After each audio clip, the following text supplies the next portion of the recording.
লঙ্ঘন করবে। রাব্বুল আলামিন নমরুদের মতো এত বড় নমরুদের মতো এত বড় জালেমকে ধ্বংস করার জন্য কয়টা মশা লেগেছে? তাও সুস্থ মশা না অসুস্থ মশা? একটা নেংড়া মশা দিয়ে রাব্বুল আলামিন সাইয়েদনা আদম আলাইহিস সালাম, সাইয়েদনা ইব্রাহিম আলাইহিস সালাতু ওয়াস সালামের জিনে এত পরিমাণ সাইয়েদনা ইব্রাহিমের উপরে শাসন করেছেন, জুলুম করেছেন। এই জুলুমকারী অত্যাচারকারী নমরুদকে একটা নেংড়া মশা দিয়ে ধ্বংস করলেন কে? আমাদেরকেও ধ্বংস করতে পারে কি পারে না? কথা বলেন। এজন্য করে আমরা কখনো বাড়াবাড়ি করব? সীমা লঙ্ঘনকারীকে কে পছন্দ করেন না?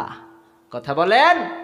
আবার সাইয়েদনা মুসা আলাইহিস সালাতু ওয়াস সালামকে জালেমের মধ্যে সাইয়েদনা মুসা আলাইহিস সালাতু ওয়াস সালামকে অত্যাচার করেছিলেন ফেরাউন।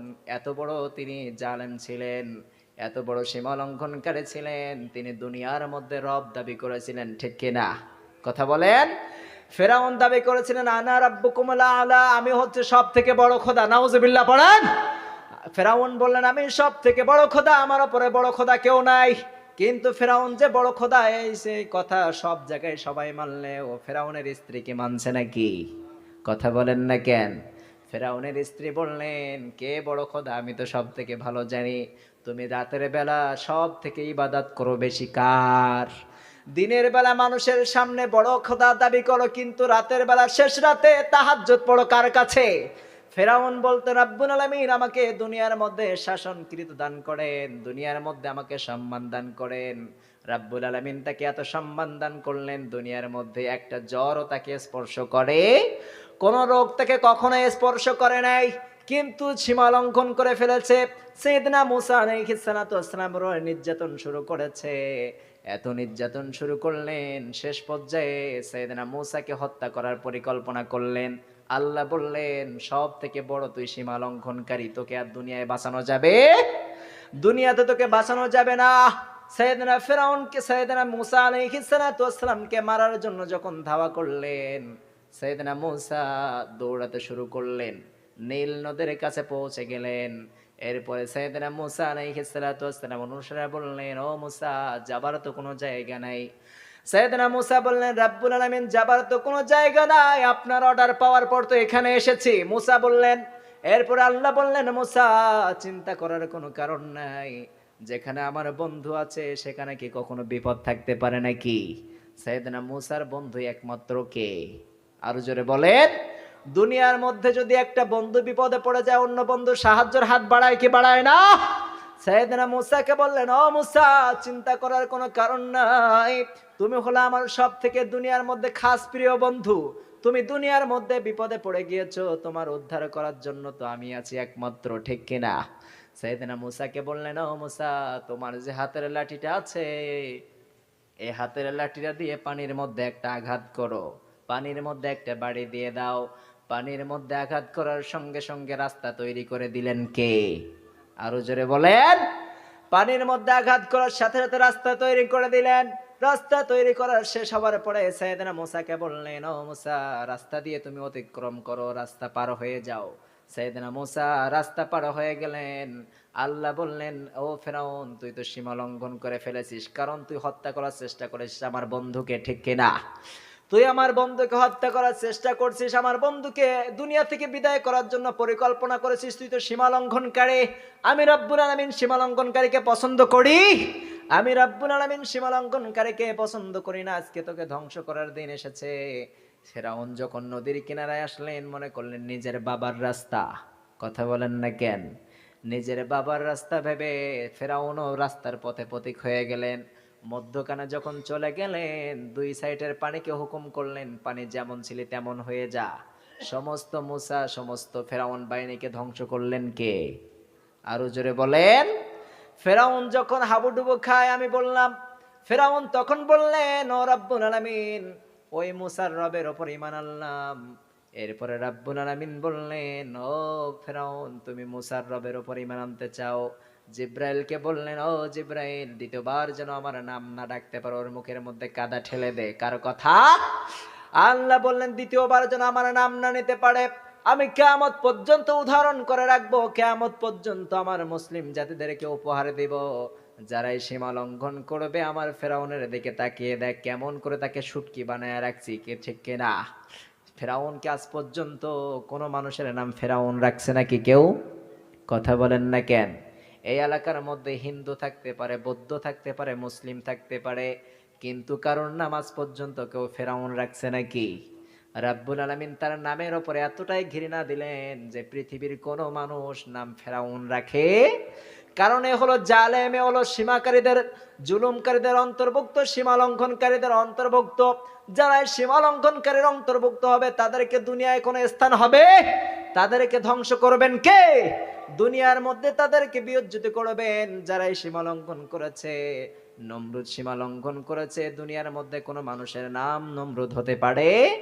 আবার ফেরাউন সীমা লঙ্ঘন করেছে, কোনো মানুষের নাম ফেরাউন নাই। আবু জেহেল সীমা লঙ্ঘন করেছে, কোনো মানুষের নাম আবু জেহেল আছে নাকি? কথা বলেন। উদবা, কোনো মানুষের নাম নাই। কিন্তু রাব্বুল আলামিন তাদের নামের উপরে এমন একটা ঘৃণার সিল মেরে দিয়েছে, যারা এই সীমা লঙ্ঘন করেছে কিয়ামত পর্যন্ত তাদের নামের উপরে ঘৃণা লাগে নাকি লাগে না?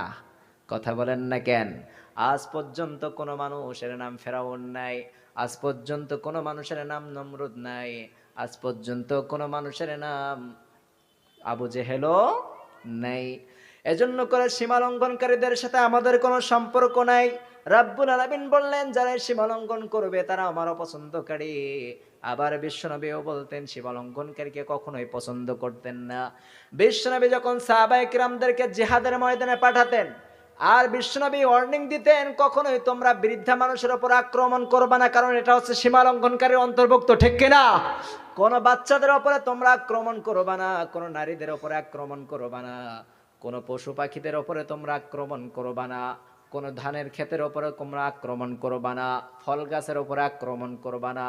আবার যারা জিহাদের ময়দানে তোমাদের সাথে জিহাদ করার জন্য এসেছে, তারা বলে যে অস্ত্র ছেড়ে দিয়ে বলে আমান আমান।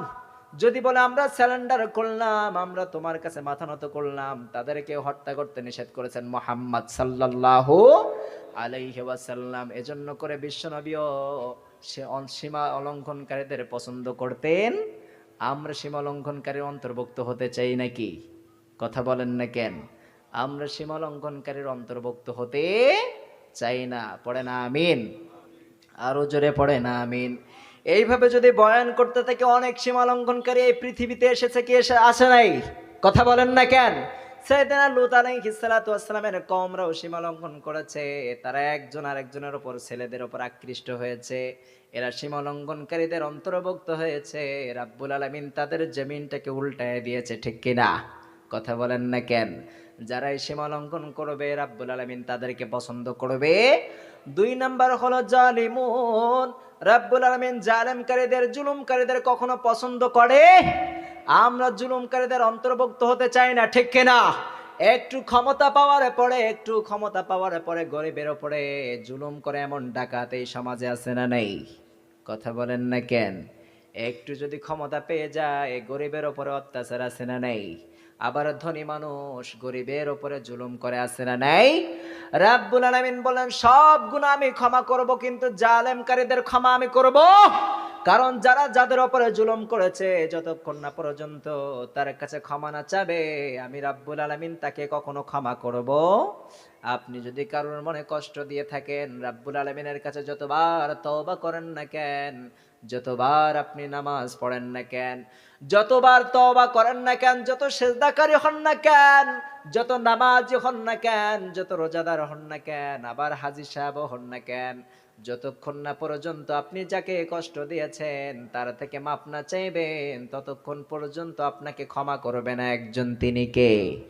কথা বলেন না কেন? এটা হচ্ছে আপনি তাকে তাকে মনে কষ্ট দিয়েছেন। রাব্বুল আলামিনের সামনে সব গুনাহ মাফ হয়ে যেতে পারে। পাহাড় সমান অপরাধ করে ফেলেছেন, কোটি কোটি অন্যায় করে ফেলেছেন, হাজারো অপরাধ করে ফেলেছেন। আপনি যদি নামাজ কাজা করেন, আপনি যদি জিনা করেন, আপনি যদি চুরি করেন, আপনি যদি অন্যায় করে ফেলেন, সব অন্যায়গুলো আপনার মাফ হবে। আল্লাহর কাছে যদি তওবা করেন, রাব্বুল আলামিন ইচ্ছা করলে সব গুনাহ আপনাকে ক্ষমা করে দিতে পারে কি পারে না? সব গুনাহ ক্ষমা করতে পারে, কিন্তু জালেমকারীদের কোনো ক্ষমা করবে? কারণ আপনি যার মনে কষ্ট দিয়েছেন তার কাছে যাবেন, যাওয়ার পরে বলবেন ভাইজান আপনাকে অনেক কষ্ট দিয়ে ফেলেছি, আপনাকে অনেক অনেক মারধর করেছি, আপনি আমার কথায় কষ্ট পেয়েছেন, আমার আঘাতে আপনি কষ্ট পেয়েছেন, যতক্ষণ না পর্যন্ত আপনি মাফ না করবেন ততক্ষণ পর্যন্ত আপনার পাও ছাড়বো। কারণ দুনিয়ার মধ্যে আপনি একজন মানুষকে কষ্ট দিলেন, ওই মানুষটার কাছে ক্ষমা চাইলে মাপ পাওয়া যাবে। কিন্তু কিয়ামতের ময়দানে যদি এইটা উঠে যায়, কিয়ামতের ময়দানে হাজার হাজার মানুষের সামনে তার সামনে মাপ চাইলে কি মাপ পাওয়া যাবে নাকি? কথা বলেন না কেন? আপনি দুনিয়ার মধ্যে যাকে কষ্ট দিয়েছেন তার কাছ থেকে আগে মাপ চেয়ে নেবেন। এই সমাজের মধ্যে অনেক সন্তান আছে মাকে কষ্ট দেয়, আছে না নাই? আবার এই সমাজের মধ্যে অনেক সন্তান আছে বাবাকে কষ্ট দেয়। আবার এই সমাজের মধ্যে অনেক সন্তান আছে যারা ভাইকে কষ্ট দেয়, বোনকে কষ্ট দেয়, প্রতিবেশীকে কষ্ট দেয়। এই সমাজের মধ্যে এমন মানুষ আছে না নেই? কথা বলেন না কেন? আপনি যদি আপনার মাকে কষ্ট দেন, মায়েরকে আপনি ক্ষমা চেয়ে নেবেন। মায়ের কারণ মায়ের পা ধরতে কি লজ্জা লাগে নাকি? মায়ের কাছে কি ক্ষমা চাইতে লজ্জা লাগে নাকি? মার কাছে যদি আপনি হাজারো অন্যায় করেন, কষ্ট দিয়ে দেন, আপনি যদি মাকে বলেন আম্মা জান আপনাকে কষ্ট দিয়ে ফেলেছি, আপনাকে অনেক দুঃখ দিয়েছি, আপনি আমাকে মাফ করে দেন। গভীর রাতে আপনার মাকে যদি আপনি ডাক দিয়ে বলেন আম্মা জান অনেক কষ্ট দিয়ে ফেলেছি, সবাই ঘুমের মধ্যে আছে, আপনি যতক্ষণ না পর্যন্ত আমাকে মাফ না করবেন ততক্ষণ না পর্যন্ত আপনার পা আমি ছাড়বো। এমন করে যদি মায়ের কাছ থেকে ক্ষমা নিতে পারেন তাহলে আর রাব্বুল আলামিন আপনাকে মাফ করে দিবেন। কিন্তু পিতামাতার মনে কষ্ট দিবেন আর কিয়ামত পর্যন্ত সেজদায় যদি পড়ে থাকেন, কাবা ঘরের দেয়াল ধরে যদি আপনি তওবা করতে থাকেন, আপনার তওবা কবুল করবে না কে?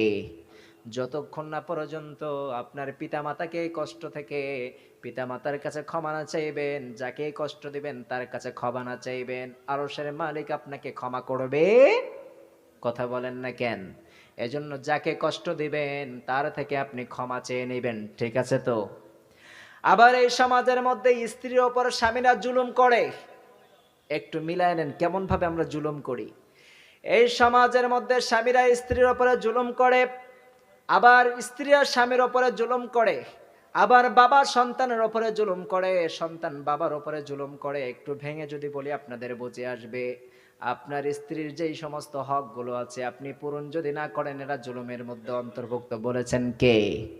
আপনার স্ত্রী হচ্ছে আপনার কাছে মোহর পায়, আপনি যদি মোহরের টাকা পরিশোধ না করেন, এটা জুলুমের মধ্যে অন্তর্ভুক্ত করেছেন কে? এজন্য আপনার স্ত্রী মোহরকে আপনি পরিশোধ করবেন। এরপরে আপনার স্ত্রীর যে হকগুলো আছে, স্ত্রীর যে হকগুলো আছে, রাতের বেলায় তাকে টাইম দেবেন, তার সাথে ভালো ব্যবহার করবেন, তার সাথে সব সময় কি রাগান্বিত ভাবে কথা বলা যাবে নাকি?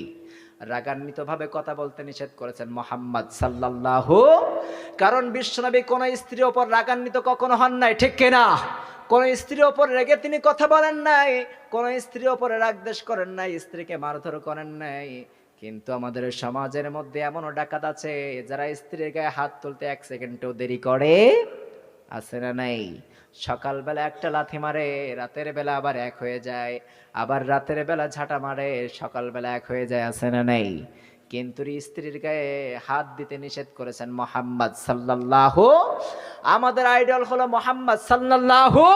কারণ বিশ্বনবী যেই কথাগুলো বলেছেন, কারণ স্ত্রীদের সাথে কেমন আচরণ করবা, সন্তানের সাথে কেমন আচরণ করবা, পিতামাতার সাথে কেমন আচরণ করবা, এগুলো শিখিয়েছেন মুহাম্মদ সাল্লাল্লাহু। কারণ বিশ্বনবী স্ত্রীদের সাথে কখনো রাগান্বিত হয়ে কথা বলতেন না। আবার আমাদের সমাজে দেখা যায় স্ত্রীরা যদি রান্না করে, রান্নার মধ্যে যদি লবণ বেশি হয়ে যায়, স্বামীদের ঝগড়া শুরু হয়ে যায় কি যায় না? আবার রাগান্বিত হয়ে তরকার মুখের মধ্যে ফেলে দেয়, আছে না নেই? রাগান্বিত হয়ে মারধর করে, এমন ডাকাত আছে না নাই? কিন্তু বিশ্বনবী বলতেন খবরদার স্ত্রীর গায়ে হাত উঠাবা না কখনোই, কারণ সে তোমাকে সুন্দরভাবে রান্না করে দেওয়ার জন্য সে সব থেকে আপ্রাণ চেষ্টা করে। কিন্তু যদি একটু খারাপ হয়ে যায় তাকে গালি কখনোই দিবা না। কারণ যদি আপনি ভালোবেসে তাকে বলেন ও স্ত্রী আজকের রান্নাটা খুব ভালো হয়েছে, স্ত্রী খাওয়ার পরে বলবে লবণ তো বেশি হয়েছে, পরবর্তী সাজে আবার সে চিন্তা করবে আমার স্বামী খেতে পারে নাই তারপরও আমাকে ভালো বলেছে, আমি আরো সুন্দর করে রান্না করার চেষ্টা করি, ঠিক কিনা? কথা বলেন না কেন? কিন্তু একটু লবণ বেশি হওয়ার পর ঝগড়া শুরু হয়ে যায় কি যায় না? একটু আপনি ধৈর্য ধরবেন, কারণ ধৈর্যশীলদের জন্য একজন আছেন, তিনি কে? ধৈর্যধারীদের সাথে একজন আছেন রাব্বুল আলামিন। ধৈর্যশীলকে পছন্দ করেন, আমরাও ধৈর্য ধরবো। বিশ্বনবীও ধৈর্যশীলকে পছন্দ করতেন, আমরাও ধৈর্যশীল হতে চাই কি চাই না? কথা বলেন। ধৈর্যশীল হবে যারা, আল্লাহ